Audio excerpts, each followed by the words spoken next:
And we're back. This is Tony Hill, and I'm joined by Tad and Tyra Hill. Sorry, I said myself again. She's self-obsessed. Yeah, it's Tony. Isn't that a band name? Wasn't that a band name like in the 80s? Anyway, I have no idea. Anyway, so we're Retire with Freedom radio show. And we're talking about all things retirement, kind of, as much as we can possibly. But we're going to do a retirement countdown. And Ted, why don't you, first of all, let's just list them. We won't get to all of them, but let's at least get that list out. Yeah, because I think it's helpful for folks to know the stuff to be thinking about. Yeah. Mm-hmm. So here are a list of 9 things that are part of a good retirement countdown that you want to make sure you've got answers to. When and how will you be debt-free if you're not? Are you behind where you need to be from a savings standpoint? If so, what can you do to catch up? Do you have a structured plan to generate your income in retirement? When should you start drawing Social Security? Should you stay in your home or sell it and downsize? And I'll add to that, is it okay to buy the beach house? Is it okay to buy the lake house? Or is that going to put you in a bad spot? Should you and your spouse retire at the same time, or would it be better to stagger your retirement dates? Same thing with Social Security. Should you start that at the same time or stagger it? Mm-hmm. Do you have too much risk in your portfolio for your age? That is almost universal. Mm-hmm. Here's what I will tell you, our listener. Our experience is one of 2 things is going on. You've got all or most of your money in cash because you're terrified of the market, or you've got your money in the market and you are way more exposed to a market crash than you realize. Yeah. And so do you have too much risk in your portfolio for your age? What will your income and expenses look like in retirement? A lot of people don't know how to figure that out. Mm-hmm. We are very accomplished at doing that. We've done it thousands of times, helping people figure out what their income and expenses will look like in retirement. Are your legal documents and insurance policies up to date? That's a big one. And it's just so commonly ignored. It is. Yeah. Right? Yeah. So Tyler, why don't you pick one of these that you think is the most maybe common or the most important, and let's start talking about it. So I think something that I see a lot is maybe you're saving inside of your 401k, but you don't even know, do you have a Roth 401k option? Where is the best place to save your money? How much do you need to be saving? Because I'll hear people say, hey, I've been playing catch up the last 5-10 years because my salary increased, or that finally the kids got out of college. Yeah, finally got those kids out of the house. So really people just feel like I'm not sure where I stand. And so I do now have a surplus while I'm working where I can be saving a lot more, but they don't know where to be saving it. Well, and I don't want to interrupt, but you said, do you have a Roth option in your 401k? A lot of people don't know what that is. So why don't you explain that to folks? So if you're saving inside of a regular 401k, a pre-tax, tax-deferred 401k, your contributions are not taxed. So you're being able to save on taxes today, but if you have a Roth 401k option, you can be saving in a tax-free bucket. And the reason it's tax-free is because your contributions are actually tax going in. So you are intentionally increasing maybe your taxable income today, but the goal is you're going to be saving more in taxes down the road, because we know taxes are at all-time lows. I mean, taxes are going to have to go up. And so the benefit of a Roth 401k is that all of those gains and growth, it grows tax-free. And if you actually do have a Roth 401k option, you're not held to the income limits. Because a lot of times people think, oh, I've heard of a Roth, but I make too much money to contribute, right? That's if you are contributing outside of a company plan. But if you do have a Roth 401k option, I'd strongly encourage you to at least look at it. Again, we can't give blanket advice, but I can't think of a time where someone's had a Roth 401k option and I haven't recommended at least contributing a portion of their contributions to Roth. And we definitely look at that. But normally I don't see many situations where I don't tell people switch everything. But we do look at that, and we will recommend, like, does this make sense for you to go all in on this? Does it make sense for us to do half and half? I mean, it kind of depends on it does depend on their situation, but yeah, typically it makes, it makes a lot of sense. And like you said, Tyler, most plans have that now that they didn't before 4, 5, 6 years ago, but they have them now. But again, they're not advertising that. Yeah, people don't know that you, our listener, don't know that you have it. So go to your HR department or your boss or whoever and ask if you've got a Roth 401k option. And let me just, I want to just reiterate how this works. So your traditional 401k, the money goes in pre-tax. You do not pay taxes on it. So more goes in and it grows tax deferred. But then when you start taking the money out, you're going to be at your highest marginal tax bracket.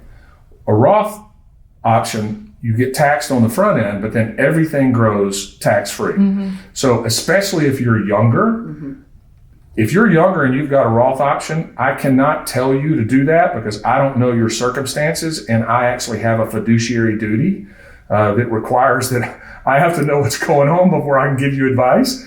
But I would tell you, you're welcome to come talk to us about it. But I would strongly encourage you to look at that because the longer you have to let that money grow and the more tax-free money you've got You're down just the building line. up a big tax.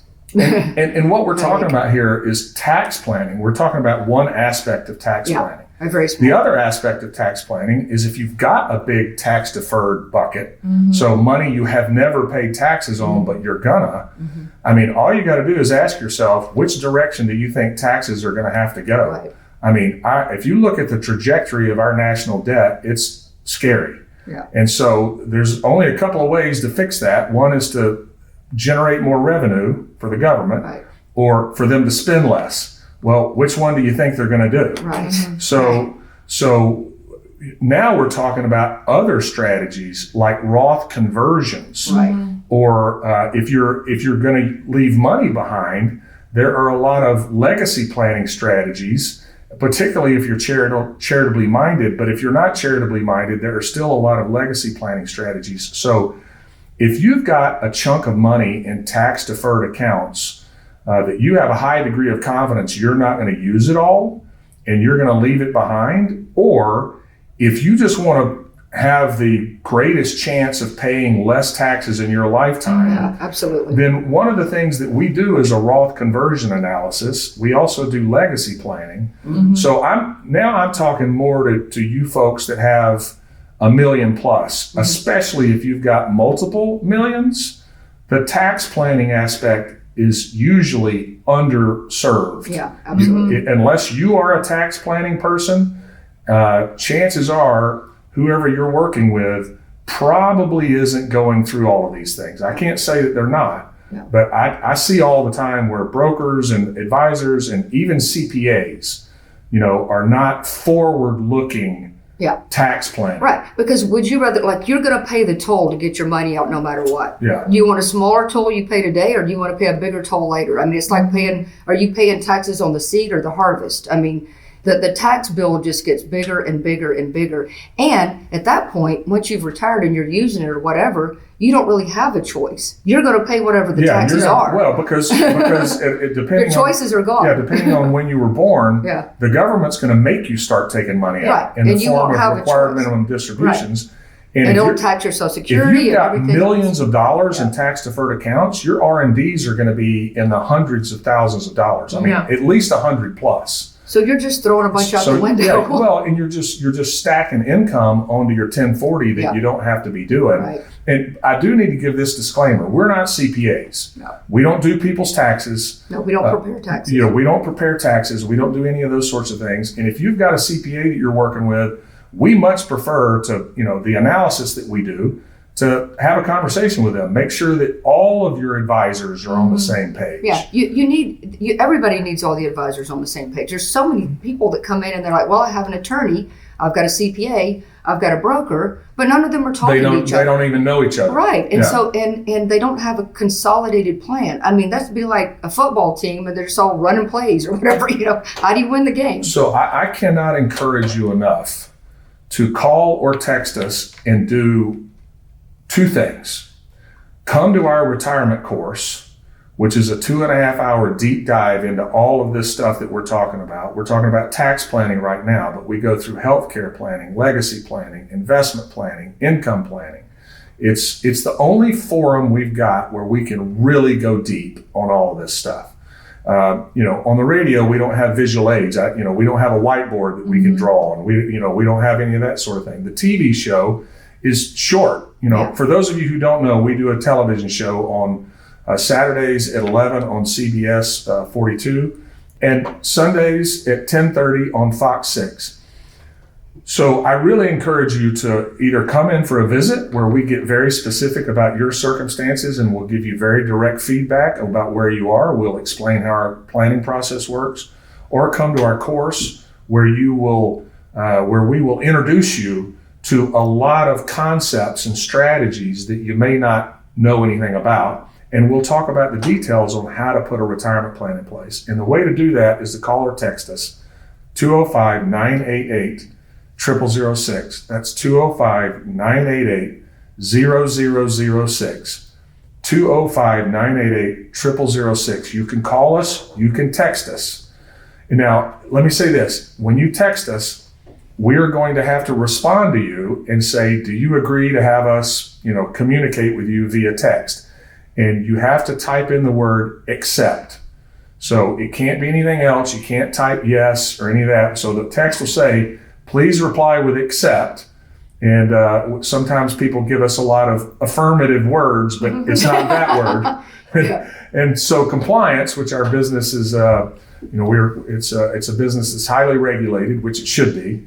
And so make sure that you're replying to us when we respond to you. So 205-988-0006. This is Tad, Tony, and Tyler Hill, and we are the co-hosts and co-owners of Retire with Freedom and Freedom Financial Group. We hope y'all have found this to be fun and maybe a little bit entertaining and hopefully very educational. We've had a great time. We'll see you next time. Insurance products are offered through the insurance business Freedom Financial Group. Freedom Financial Group is also an investment advisory practice that offers products and services through AE Wealth Management LLC, AEWM, a registered investment advisor. AEWM does not offer insurance products. The insurance products offered by Freedom Financial Group are not subject to investment advisor requirements. Investing involves risk, including the potential loss of principal. Any references to protection, safety, or lifetime income generally refer to fixed insurance products, never securities or investments. Insurance guarantees are backed by the financial strength and claims-paying ability of the issuing carrier. This podcast is intended for informational purposes only. It is not intended to be used as the sole basis for financial decisions, nor should it be construed as advice designed to meet the particular needs of an individual situation. Freedom Financial Group is not permitted to offer, and no statement made during this show shall constitute tax or legal advice. Our firm is not affiliated with or endorsed by the U.S. government or any governmental agency. The information and opinions contained herein provided by third parties have been obtained from sources believed to be reliable, but accuracy and completeness cannot be guaranteed by Freedom Financial Group.